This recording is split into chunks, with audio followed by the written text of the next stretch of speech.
ఉండేది ఒకటే పత్రిక.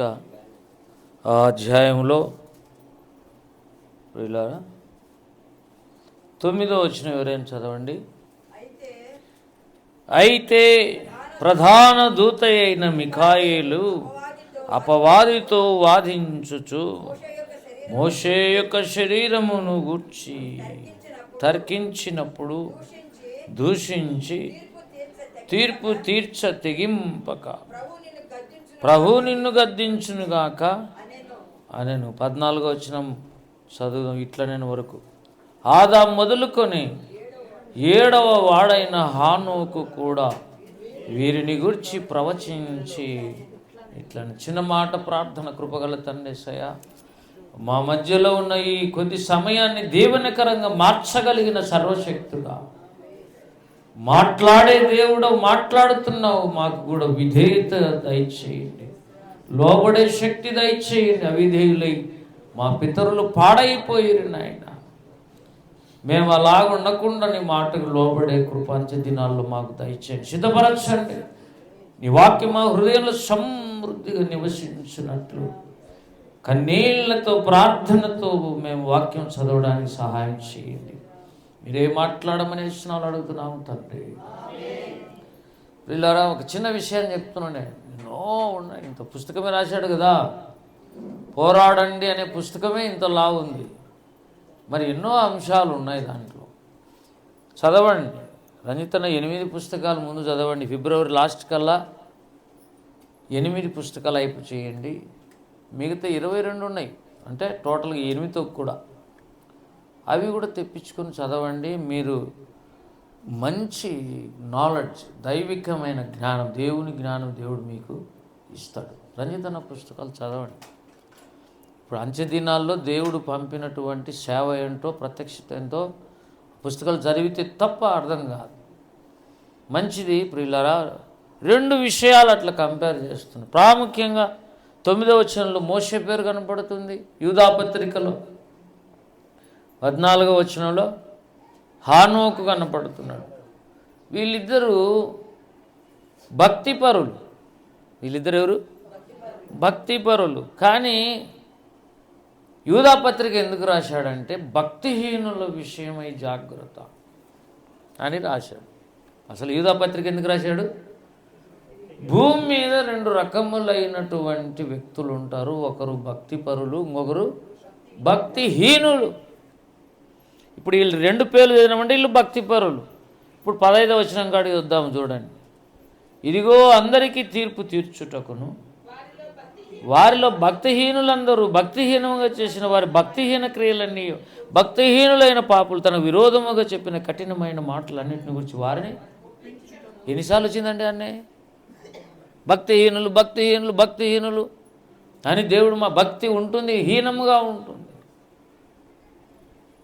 పూర్తి భక్తి ఉండదని చెప్పలా.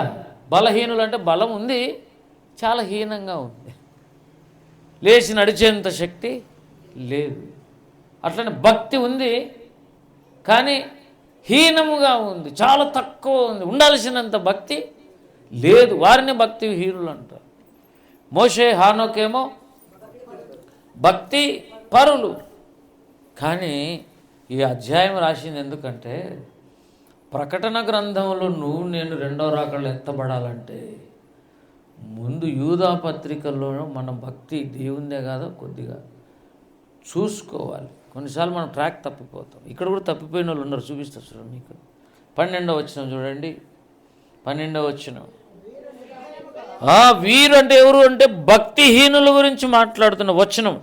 వీరు నిర్భయముగా మీతో సుభోజనము, మంచి భోజనాలు చేస్తుంటారు, తమను తాము నిర్భయముగా పోషించుకొనొచ్చు, మీ ప్రేమ విందులలో దొంగ మెట్టలుగా ఉన్నారు.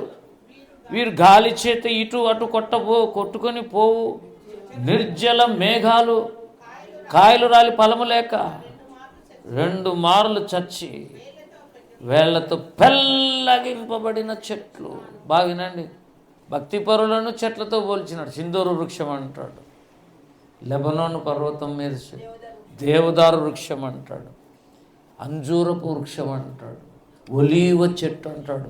భక్తిపరులు కూడా చెట్లే, భక్తిహీనులు కూడా చెట్లే. కానీ భక్తిహీనులకు భక్తిపరులకు తేడా చెప్తున్నాడు. కాయలు కాసినట్టే కాస్తాయి, రాలిపోతుంటాయి. చూడట్టుందో విడ్డూరం. చెట్లు కాయలు ఏమన్నాడు అక్కడ, కాయలు రాలి ఫలము లేక కాయలు కాటికి వస్తారు. ఇక అయిపోయింది, ఫలాలు వస్తాయి చేతికి అనుకుంటుంటే కాయలు రాలిపోతాయి, పిందెలు రాలిపోతాయి. పిందెలే కదా కాయలు కావాలి, కాయలే కదా పండ్లు కావాలి. కాయల స్టేజ్కి వచ్చి కూడా దేవునికి అందకుండా తప్పిపోతారనమాట. వీరు భక్తిహీనులు. వాళ్ళు 2 మార్లు చచ్చిన చెట్లు. ఒకసారి పాపము చేత అతిక్రమం చేత మనం చచ్చిన వాళ్ళం, యేసుప్రభుని నమ్ముకున్నాం. యేసుప్రభుని నమ్మలోకి వచ్చిన తర్వాత మళ్ళా చచ్చిన స్థితిలోకి వెళ్ళిపోవడం. సారథి సంఘంతో ఏమన్నాడు, బ్రతికి ఉన్నవన్న పేరు మాత్రం నీకుంది. సంఘంతో చెప్తున్నాడు అన్నమాట. నీవు బ్రతికి ఉన్నావన్న పేరు మాత్రం నీకుంది, కానీ చచ్చిన మృతుడవే. అంటే దేవుని దృష్టిలో మృతుడు అంటే అర్థం ఆత్మ చచ్చిపోతుంది. మళ్ళా చూసేదానికి బ్రతికే ఉంటావు, ఉద్యోగం చేసుకుంటూ ఉంటావు, డబ్బులు సంపాదించుకుంటుంటావు, కుటుంబాలు కట్టుకుంటుంటావు, ఎన్నో చేస్తూనే ఉంటావు, కానీ ఆత్మలో చచ్చింటావు. ఒకసారి చచ్చితే ఆయన బతికిచ్చినాడు, మళ్ళీ చచ్చిపోయి ఉంటావు. 2 మార్లు చచ్చిపోయినోడిని దేవుడు భక్తిహీనుల కింద రాసుకుంటాడు. రెండోసారి చావరాదు. అంటే రక్షింపబడిన తర్వాత నిన్ను నీవే కాపాడుకోవాలి. నీ సొంత రక్షణను భయముతోను వణుకుతోను అది దేవుని స్తోత్రం కలుగును గాక. సరే, భక్తిహీనుల సంగతి పక్కన పెడితే, నువ్వు భక్తిహీనుల లక్షణాలు ఉన్నాయా, భక్తిపరుల లక్షణాలు ఉన్నాయా అని వాక్యమైన అర్థంలో మనం చూసుకోవాలి. బాగానే ఉన్నానా లేదా అని అద్దంలో గంటలు చూసుకోము మనం. అద్దం కాడ వదిలేస్తే అసలు ఎవడు బయటికి రాడు. మంగళ చాప్ పోతే వాడు మంగళోడు చెప్తుంటాడు, అతను పోండి సార్, బిజీ ఏమంటారు, వ్యాపారం నడుస్తుంది. మధ్యలో వచ్చేది తల దువ్వి స్టూడెంట్స్ చూడుకోండి. మంగళ చాప్ అయితే పురుషులకి, బ్యూటీ పార్లర్లు అయితే స్త్రీలకి. ఇక గంటల టైం అంతా చూసుకోవడానికి, ముఖం చూసుకోవడానికి, ఎట్లుందని చూసుకోవడానికి, గోర్లు ఎట్లున్నాయి. కొన్ని కొత్త గోర్లు తొడుక్కుంటారంట, కొంతమంది కొత్త గోర్లు తొడుక్కుంటారంట. అట్లా స్టైల్గా ఉండాలి గోర్లు. ఆడ మనిషికి కొంత అందం అవసరమే. దేవుడే వాళ్ళని అట్లా రీఫైండ్ ఆయిల్ మారి చేసినాడు అనమాట. ఆదాంలోంచి తీసినాడు కదా, ఇంకా ఆదాం కంటే బాగుంటుంది ఇల్లు. ఓపిరని చెప్పినాడు. మీరు చూడండి, ఏది కూడా మగది అందంగా ఉంటుంది. నరుల కాటికి వచ్చేదానికి ఆడ మనిషి అందంగా ఉంటుంది, మగవాళ్ళు అంత అందంగా ఉండరు. వాళ్ళు ముక్కు మూతి అంతా వాళ్ళకి అసలు ఇంట్రెస్టే ఉండదు సోకు మీద. దేని మీద ఏముంటుందండి, తయారవుదాము, అందంగా తయారవుదామనే కాంక్ష మగవాళ్ళకు తక్కువ. ఏదో యవ్వన కాలంలో కొద్దిగా ఉంటుంది, మళ్ళీ అంత పొట్టనెత్తి వస్తుంది. ఏం చేస్తాడు చెప్పు? పొట్టనెత్తి వస్తే ఏం చేస్తాడు? ఈ కాలంలో ఏదో టోఫన్ పెట్టుకోవచ్చు, లక్షలు ఏదో పెట్టుకొని. అయినా నిన్ను చూస్తాను ఎంత టోఫన్ పెట్టుకునే ముందుకు చూపులు చూసింటారు కదా. స్త్రీలు అయితే ఇంకా వాళ్ళకు బ్యూటీ పార్లర్లు. వాళ్ళని నిన్న పెళ్ళిలో ఎంతో పెళ్ళికి తయారు చేసి పెళ్లి కూతురికి. నాకు ఒక విషయం అబ్జర్వ్ చేసిన, వీళ్ళకి ఎక్కువ మేకప్ చేస్తే ఉండే మూతిపోతుంది. ఎంత మేకప్ తక్కువ ఉంటే అంత అందంగా ఉంటారు లేడీస్. ఎక్కువ మెత్తినారనుకో, మధ్యలో చెమట బట్టి కారిందనుకో, అంతే సంగతి. కాబట్టి పురుషుల సైకాలజీ వేరు, స్త్రీల సైకాలజీ వేరు. వీళ్ళ సైకాలజీలో అందం మీద చాలా ఇంట్రెస్ట్. కానీ బైబిల్ ఏం చెప్తుంటే అందం మోసకరం, సౌందర్యం కూడా వేస్ట్, పక్కన పెట్టండి, వ్యర్థం. కానీ యెహోవా యందు భయభక్తి కలిగిన స్త్రీ కొనియాడబడును. ఈ 2 ఇంపార్టెంటే ఈ లోకంలో. కొంత చస్తా అంటారు అందంగా ఉండాలని. అసలు చైనా జపాన్ వాళ్ళని మీరు చూడలే, వాళ్ళు ముక్కును చక్కగా చేస్తారు మేకప్లోనే. చూడండి, ఇప్పుడైనా వెళ్ళి ఫేస్కి వేరే వెరైటీ ఎంత వాడతారు. ఏదో ఈ లోకంలో బాగా అందంగా, వయసు కనపడకూడదు. నువ్వు ఎట్లా అప్పుడు మారి ఉన్నావే అనాల 10 మంది, ఎంత ఆనందమో. కానీ ఇక్కడ గమనిస్తే యెహోవా యందు భయభక్తులు కలిగిన స్త్రీలేమో ప్రపంచమంతా కొనియాడుతుందంట. అది కావాలన్నా, లేకుంటే అందము సౌందర్యం వ్యర్థం వేస్ట్ది కావాలన్నా అంటున్నాడు దేవుడు. గుణవంతురాలు దొరుకుట మరి అరుదు, అట్టిది ముత్యముల కంటే. గుణం మీద ఫోకస్ దేవుంది. దేవుడు ఫేస్ మీద ఫోకస్ చేయడు. ఎందుకంటే లూసిఫరు అంత అందగాడు విశ్వంలోనే ఎవడు. ఆ అందగాడే పాడైపోయి నాశనం అయిపోయి సైతాన్ అయినాడు. కాబట్టి అందం మోసకరం. కొన్నిసార్లు బాగా హైట్ వెయిట్ తెల్ల చక్కగా ఉండి వచ్చి నిలబడతానే బైబిల్కి విరోధంగా చెప్తే కొంతమంది నమ్మే కాలం ఇది. కాబట్టి ఫేసులను బట్టి కాదు, బైబిల్లో ఉన్నది చెప్తున్నాడు లేదా అనేది ముఖ్యం. హల్లెలూయా. ఇక్కడ అందం కాదు, సౌందర్యం కాదు, యెహోవా భయభక్తులు ఉన్నాయో లేదో చూసుకోవాలి. అది చూసి ఆర్డినేషన్ ఇవ్వాలి సేవకులు. అంటే దేవునికి స్తోత్రం కలుగును గాక. ప్రాముఖ్యమైన విషయం ఏంటంటే మోషే ఉన్నాడు 9లో 14లో, హానోకు ఉన్నాడు. మనము ఆ భక్తిహీనుల సంగతి పక్కన పెట్టి భక్తి పరులు ఎలా ఉండాలో 2 మాటలు. నెంబర్ వన్ దేవునితో సహవాసం స్నేహం చేసే వాళ్ళుగా ఉండాలి. హానోకు ఎవరు? 300 సంవత్సరాలు దేవునితో నడిచాడు. మనం ఒక 5 సంవత్సరాలు నడుస్తానే భక్తిహీనులైపోయి అడ్రస్ కనపడకుండా పోతుంది. 10 ఏళ్ళు అయిపోతే ఒక రకం, 20 ఏళ్ళు అయితే ఒక రకం. ఎన్ని ఎన్నాళ్ళు సార్ చర్చికి ఎన్ని కాలం నుంచి వచ్చినాము, ఏం చేసినాడు దేవుడు అనే కాడికి మాట్లాడుతున్నారు. ఈయన 300 ఏళ్ళు ఎట్లా నడిచాడు? ప్రతిరోజు దేవునితో నడిచిన ఒక మానవుడు. దేవుడు మానవుడు. ఫ్రెండ్స్, బైబిల్లో ఉన్న సత్యం ఇది. కాబట్టి అంచె దినాల్లో క్రైస్తవులు ఎలా తయారు కావాలి? హానోకులాగా దేవుని చేయబట్టుకొని నడిచేటోళ్ళు కావాలి. హల్లెలూయా. 300 సంవత్సరాలు నడిచాడు. ఎప్పుడు బోరుగా ఫీల్ కాలే. ఇంకా దేవుడు అన్నాడు, వద్దురా పోదాం, మా పరలోకానికి వెళ్ళిపోదాం. ఏం చెప్తాం మీ భార్య తండ్రి? చెప్పకుండానే పోయినాడు. మనమేంటి మా భార్య చెప్పని కరుచుకుని ఏడ్చి, ఇంకొక పిల్లని పట్టుకుని వాడిని పట్టుకుని ఏడ్చి ఏం అంటే ఈయనకి ఇష్టం లేదని అర్థం. దేవుడు రమ్మంటే పద అన్నాడంటే భూమి మీద ఆకర్షణే లేదు అతనికి. మళ్ళీ ఎట్లటాడు? దేవునితో నడిచినవాడు మాత్రమే కాదు, అలాగే మోషే కూడా దేవునితో ముఖాముఖి మాట్లాడిన వ్యక్తి. భక్తిని కొలత కొలుస్తున్నాడు ఇప్పుడు బైబిల్లో. అంచె దినాలకు వచ్చేసరికి నువ్వు వ్యక్తిగతంగా దేవునితో ప్రార్థన చేయాలి, గడపాలి. ప్రార్థన దేవుడు మాట్లాడితే వినాలి, లోబడాలి. లోబడకపోతే చేతగాలే ప్రభు సహాయం చేయమని అడగాలి. పరిశుద్ధాత్మ దేవుడు నిన్ను వంచుతాడు. కొన్నిసార్లు నువ్వు వినకపోతే మాట కొడతాడు. మాట వినని వాళ్ళకి నెక్స్ట్ టర్మ్ చెబుతున్నాను, శిక్షలు స్టార్ట్. నేను చెప్పింది కాదు ఇది. బైబిల్లో హెబ్రీ 12లో దేవుడు మనల్ని దీవించటానికి చెప్పిన శిక్షలు ఉన్నాయి. అన్నీ చూడండి. హెబ్రీ పత్రిక 12వ అధ్యాయము 7వ వచనం. శిక్షా ఫలము పొందడానికే మీరు దేవుడు కుమారులనుగా మిమ్మును తండ్రి శిక్షింపని కుమారుడు. ఇది రాసి పెట్టుకోండి. తల్లిదండ్రులు శిక్షించని వాడు ఎవడు కూడా సరిగా పెరగరు. అట్లనే ఇక్కడ ఏమన్నా, ఇంకా కుమారులైన వారందరూ బాగినండి. నువ్వు కుమారుని అయితే మీ తండ్రి ఏం చేయాలి? నిన్ను శిక్షిస్తూ వస్తాడు, నేర్పిస్తాడు. ఇట్లా చేయదురా, ఇట్లా చేయరా, ఇట్లా చేయరా. ఆ మాటలు వింటే దీవెనలే. కానీ ఇప్పుడున్న తరం తల్లిదండ్రులకు అవిధేయులు అని ఉంది. తిమోతి పత్రికలో తల్లిదండ్రుల మాట వినాలి.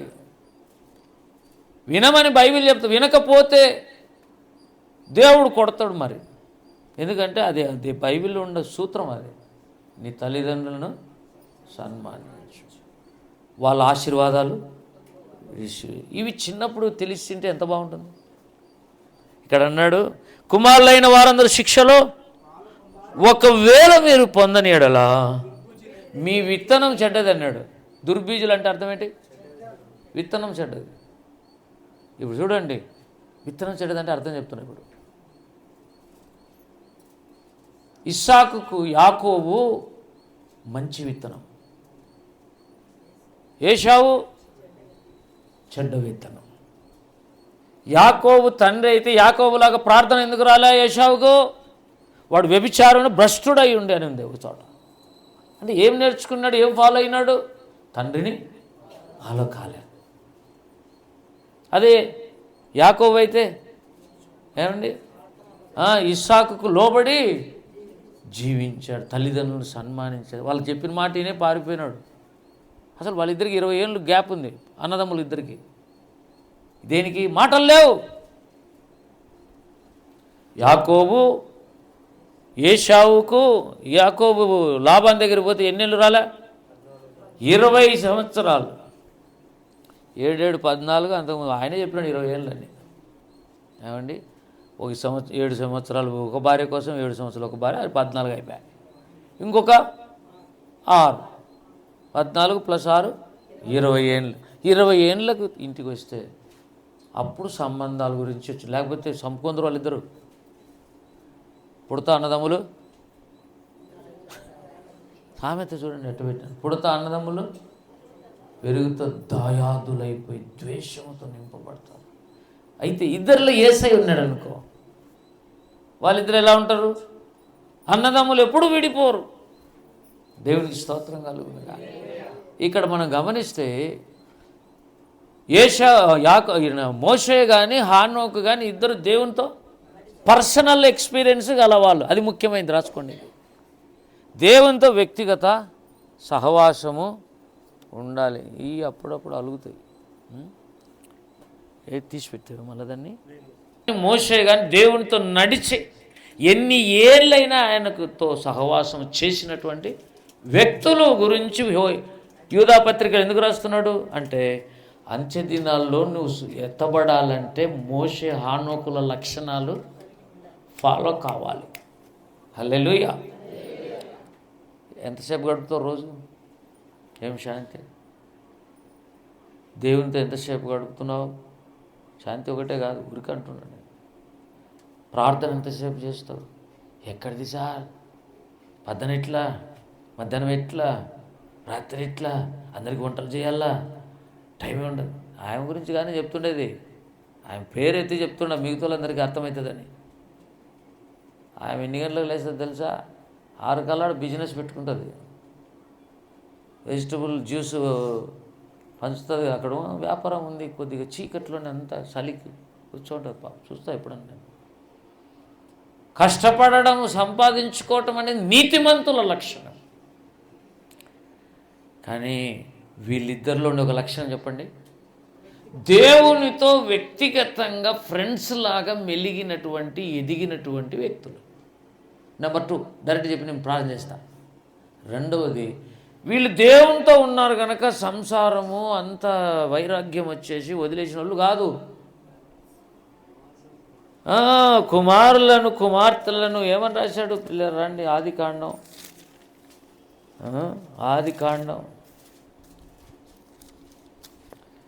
22వ వచనం. హానోకు మెతూషెలను కనిన తరువాత 300 ఏళ్ళు దేవునితో నడిచాడు కాదు, నడుచుచూనే ఉన్నాడు.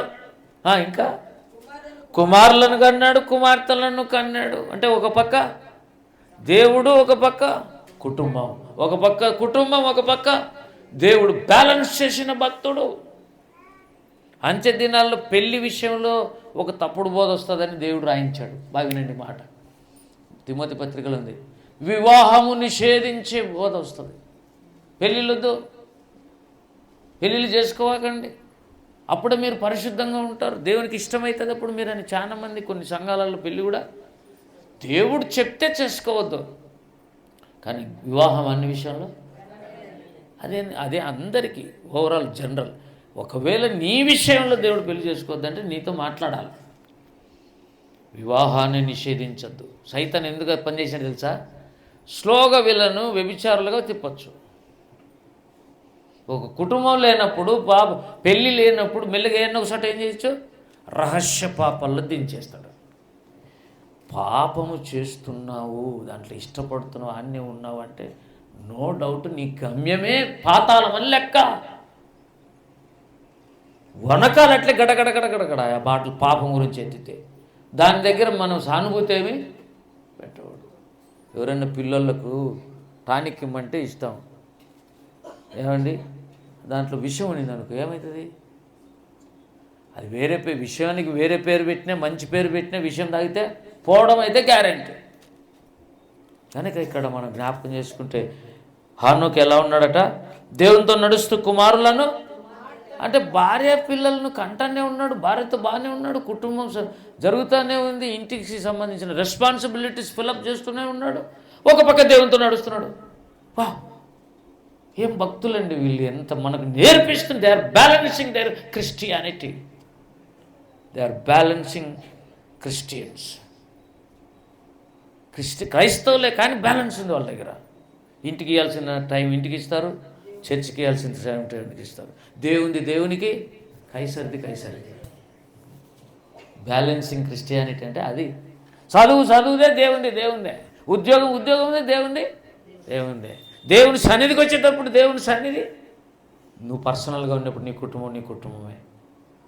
ఈ బ్యాలెన్సింగ్ నేర్పించిన మొట్టమొదటి వ్యక్తి హానోకు. మళ్ళీ ఎన్నేళ్ళు అట్లా బ్యాలెన్స్? మన మాదిరి 70 ఏళ్ళు రాకముందే ముసలోళ్ళు కాలే వాళ్ళు.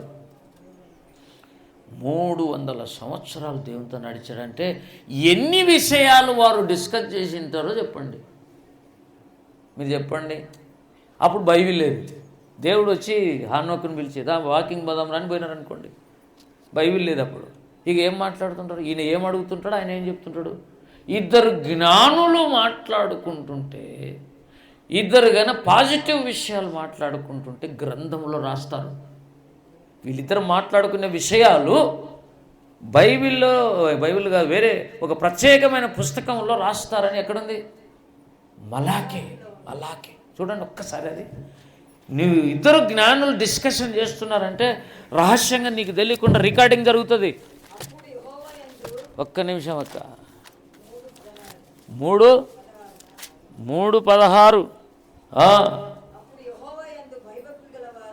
అప్పుడు యెహోవా యందు భయభక్తులు గలవారు ఒకరితో ఒకరు మాట్లాడుకొనుచుండగా యెహోవా చెవియొగ్గి, మరియు యెహోవా యందు భయభక్తులు కలిగిన ఆయన నామమును స్మరించుచు ఉండు వారికి జ్ఞాపకార్థంగా ఒక గ్రంథం ఆయన సముఖమందు వ్రాయబడెను. దేవుని దగ్గర ఒక గ్రంథం ఉంది. ఇద్దరు డిస్కషన్ చేసే విషయాలు అందులోకి వస్తాయి. ఎవరైతే వాళ్ళు ఇద్దరు భయభక్తులు కలిగిన వాళ్ళు అయి ఉండాలి. అక్క ఆ చీర చూసినావు అనే వాళ్ళకి రాయరు. ఋతు గ్రంథంలో ఇలాగుంది ఏంటక్క అని ఎవడు అడగరు. లేకపోతే ఫలానా విషయంలో ఏందో నాకు అర్థం కాలేదు సార్ ఏంటి అని బైబిల్లో ఉండే విషయం ఎవడు అడగడు. ఊరికే నెగిటివ్ విషయాలన్నీ థింక్ చేసి నేను చెడిపోడు. నిజంగా దేవుని ఎందుకు భయభక్తులు కలిగిన వాళ్ళు ఇద్దరు మాట్లాడుకుంటా అంటే దేవుడు కూడా వింటుంటాడంట. ఆ మాటలు వ్రాయబడుతూ ఉంటాయంట. ఎప్పుడు మర్చిపోద్దు ఏంటి? మలాకి 3:16. కాబట్టి ఇప్పుడు దేవుడు హానోకు నడుస్తూ మాట్లాడుకునే మాటలన్నీ రేపు పరలోకం పోయినప్పుడు అడిగి 300 సంవత్సరాలు ఏం మాట్లాడుకున్నారు సార్ మీరు కొంచెం చెప్పండి అంటే మొత్తం చెప్తారు అప్పుడు. హల్లెలూయా. రెండవది మోషే కూడా అంతే. సీనాయి పర్వతం మీద కానీ 40 రోజులు ఉన్నప్పుడు కానీ, మళ్ళీ 40 రోజులు ఉన్నప్పుడు కానీ, ధర్మశాస్త్రం ఇచ్చినప్పుడు కానీ యెహోవా ముఖాముఖిగా మోషేతో మాట్లాడుతూ ఉండను.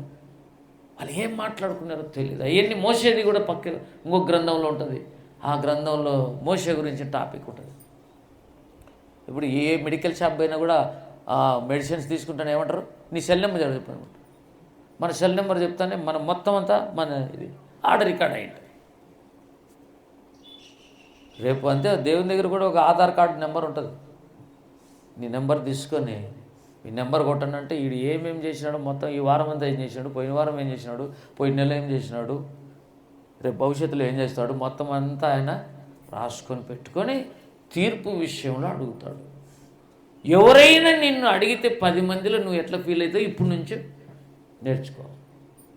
అందరి ముందు నువ్వు పలానా తప్పు చేసినావంట కదా అంటే అందుకే కదయ్యా నేను ముందు చెప్తుంటే నేను పాపిలేని పనికి మనలో ఉన్నాడు. పౌలు ఏమన్నాడు?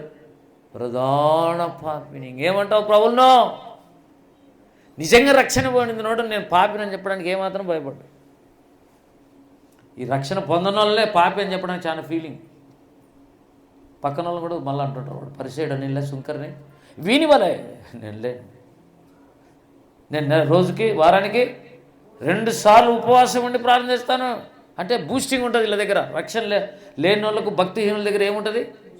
నా కథ అది, నా కథ ఇది అని ఎక్కువ ఉంటుంది. యేసు ఉన్నాడు అక్కడ. యేసయ్యను మహిమపరిచేది ఉండదు. కాబట్టి జాగ్రత్త. వీళ్ళిద్దరు భక్తులు చేసిన మొదటి పని ఏంటి? దేవునితో నడచటం. రెండవది ఏంటి? కుటుంబాలను బ్యాలెన్స్ చేయడం. ఇప్పుడు మోషే కుటుంబం లేదా? మీరు చెప్పండి. 6 లక్షల మందిని నడిపించినాడే నాయకుడు. ఇంటితో ఎప్పుడు పోతాడండి ఇంటికి? కానీ 2 కుమారులు ఉన్నారు, భార్య ఉంది. భార్య పిల్లల్ని కలిగిన వాడై దేవునితో కూడా ఒక పక్క కుటుంబం చూసుకుంటూనే ఒక పక్క దేవునితో స్నేహం చేశాడు. కాబట్టి ఇద్దరు భక్తులు కామన్గా ఏం చెప్తున్నారు? దేవునితో సహవాసం చేయాలి, కుటుంబం కూడా జాగ్రత్త చూసుకోవాలి. నేను చెప్తున్నా, కుటుంబంలో నువ్వు సరిగా లేకపోతే నువ్వు సంఘంలో పనికిరావు. You are unfit to the church. First దేవుడు నిన్ను అడుగుతాడు, రెండోది నీ కుటుంబాన్ని అడుగుతాడు, మూడోది సంఘం ముందుకు రానియద్దు. నో, నీ కుటుంబ సాక్ష్యముకు మొదటిగా వాడు తన ఇంటిలో సాక్ష్యము కలిగిన వాడై ఉండాలి. చూపిస్తా చూడు మీకు ఇదొక్క మాట చూడండి. తిమోతి పత్రిక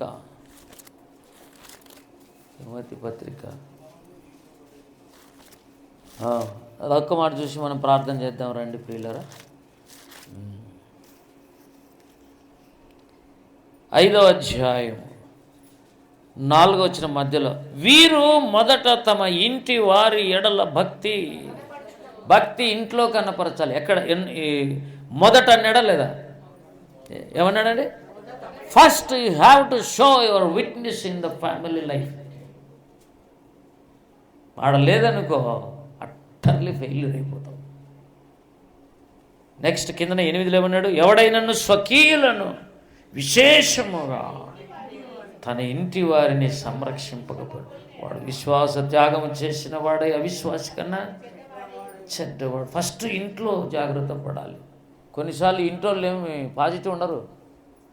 ఆయన తన స్వకీయుల యుద్ధకు వస్తే వాళ్ళు ఏం చేసినారు చెప్పండి? యోహాను సువార్తలో తృణీకరించారు. ఇంట్లో తృణీకారం ఉంటుంది, ఎవరికి ఏమి పెద్ద ఘనత ఉండదు.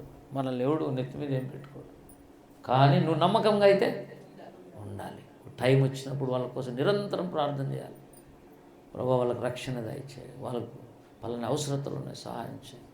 కొన్నిసార్లు వదిలేయమంటాడు దేవుడు. వదిలేస్తే వాళ్ళు భక్తులేకి వస్తారు.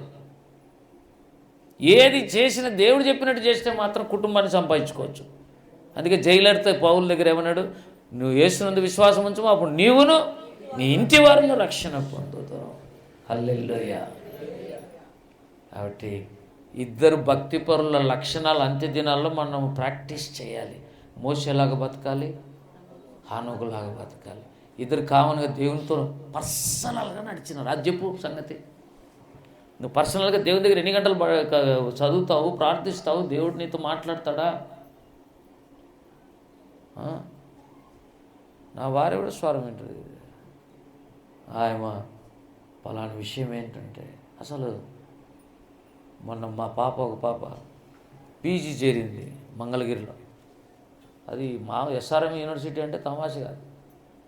ఎస్ఆర్ఎం కాలేజ్ మాది చెన్నైలో ఉంది, హెడ్ క్వార్టర్స్లో. ఇక్కడ కూడా ఇప్పుడు యూనివర్సిటీ పెట్టారు మన తెలుగు రాష్ట్రాలు. మంగళగిరిలో ఉంది. మంగళగిరి ఎక్కడ ఉంది? గుంటూరు దగ్గర ఉంది. అక్కడ చేరింది. ఎంఎస్సీ కెమిస్ట్రీలో టాప్ ర్యాంకర్ ఆ పాప. అది లోపల దిగిన తర్వాత నీకు ఆర్గానికా, ఇన్ఆర్గానికా, ఫిజికల్ అని అడుగుతున్నారు. ఏది తీసుకుంటావు సెలక్షన్ అని. భయపడిపోయింది ఆ పిల్ల. ఏది తీసుకోవాలో నాకేం అర్థం కాలే, ఫ్యూచర్ నాకు తెలియదని ఫోన్ చేసింది. ఆంటీ నేను ఏం తీసుకోవాలో నాకేం దిక్కు తెలియంటే, ప్రార్థన చేస్తే దేవుడు చెప్పినాడు. మేమేమో ఆ పాపకు చెప్పలే. చెప్పినా నేను దేవుడు ఏదైనా చెప్పమంటే చెప్పు, లేకపోతే చెప్పొద్దని చెప్పాను నేను. అయితే విషయం చెప్పినాడు, ఏం చేయాలో చెప్పేశాడు మనకు. మేమేమన్నామంటే ముందు నువ్వు ప్రేర్ చేసుకో. అర్థమవుతుందా మీకు? మీకు చెప్పినాక చెప్పొచ్చుకో సార్ అంటే, మాకు చెప్పేది కాదు, నీకు చెప్పేది కావాలి భక్తి అంటే. పొద్దునుగులు వచ్చి ఎన్క్వైరీ మాదిరి, విచారణ మాదిరి కనుక్కునేది కాదు. నువ్వు కనుక్కో, ప్రార్థన చేయి. నీకు 3 రోజులు ప్రార్థనలు, 10 రోజులు ప్రార్థనలు ఎందుకు నేర్పిస్తున్నావు? ప్రార్థన చేస్తే దేవుడు నాకు మేలు చేసినాడని చెప్పటానికి. మనం 10 రోజులు ప్రార్థన చేసి 10 రోజులు కాదు 3 రోజులు ఉపవాస ప్రార్థనలు అప్పుడు కదా జాబ్ వచ్చినది రామచంద్రకు. అంటే ప్రార్థనలు చేసి దేవుడు మార్గం సరళం చేస్తాడు. హల్లెలూయా. హానోకు మోషేలాగా దేవునితో నడవాలి. రెండవది కుటుంబాలను జాగ్రత్తగా సాక్ష్యం కాపాడుకోవాలి. నీ సాక్ష్యం దేవుని తెలుసు. రేపు బట్టబయలుగా పరలోకంలో అందరి ముందు చెప్తాడు నీ గురించి, నా గురించి కూడా చెప్తాడు. బ్రహ్మాండంగా నువ్వు సేవకుని పెట్టి చేయించా,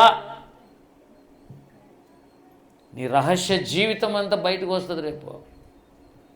కాబట్టి రహస్య పాపాలు మోస్ట్ డేంజరస్. నీకు అసలు అవి బ్లెస్సింగ్స్ రానికుండా చేస్తాయి. కాబట్టి ఎప్పుడు కూడా తీర్పును జ్ఞాపకం పెట్టుకునే బతకాలి. హల్లెలూయా. ఏమో జడ్జిమెంట్లోకి వస్తాను నేను కూడా. కాబట్టి నేను జాగ్రత్తగా మాట్లాడాలా, జాగ్రత్తగా బ్రతకాలా. నా చేత కాకుండా నాయన సహాయం చేయి ప్రభా. హానోకు మోషేలలాగా బ్రతికిన వారు భక్తిపరులు. కోరహు, కయీను, ఇంకా ఎవడు అడుండేది? ఏశావు కాదు. మనం ఉన్నటువంటి యూదా పత్రికలకి రండి ఒక్క మాట. భక్తిహీనులు అంటే వాళ్ళ పేర్లతో పాటు రాశాడు. ఏమండి? కయీను, బిలాము, కోరహు. 11 వచ్చిన వీళ్ళలాగా ఉండకూడదు. భద్రం జాగ్రత్తగా కయీనులాగా, కోరహులాగా, బిలాములాగా మనం ఎప్పుడు ఉండడానికి మనలో ఆ లక్షణాలు కనపడితే నో డౌట్ మళ్ళీ పాతలాని పోవటమే. కాబట్టి ప్రియులారా, ఒకే అధ్యాయంలో భక్తిహీనులను భక్తిపరులను పెట్టాడు. మన జీవితాలు ఎక్కడికి ఏ పక్కకు మొగ్గుతున్నాయి చూసుకోండి. ఒకవేళ కొంపదీసి కోరహు, అభిరాము, ఈ కోరహు, బిలాం ఎట్టేటోడంటే బహుమానాలు ఎక్కువ ఇచ్చి తెలియక వాళ్ళ పక్క పోయినాడు, దేవుని కూడా విడిచిపెట్టి. కాబట్టి బహుమానాల మీద దృష్టి, దాన్ని చూస్తే కానీ నువ్వు లేచిపోతావు. భద్రం. కాబట్టి భద్రం. కానుకల మీద డిపెండ్ కావాకు, బహుమానాల మీద డిపెండ్ కావాకు, దేవుని మీద రాజులను నమ్ముకుంట కంటే యెహోవా నమ్ముట. ఎట్లుంది నీ లైఫ్? వాక్యంలో సరి చేసుకో. యవనస్తుడిగా నువ్వు బ్లెస్డ్ అవుతావు. అట్టిది కావాలన్నా నీకు మోషే హానోకులాగా నడచాలి. రండి ప్రార్థన చేద్దాం. చిన్న మాట ప్రార్థన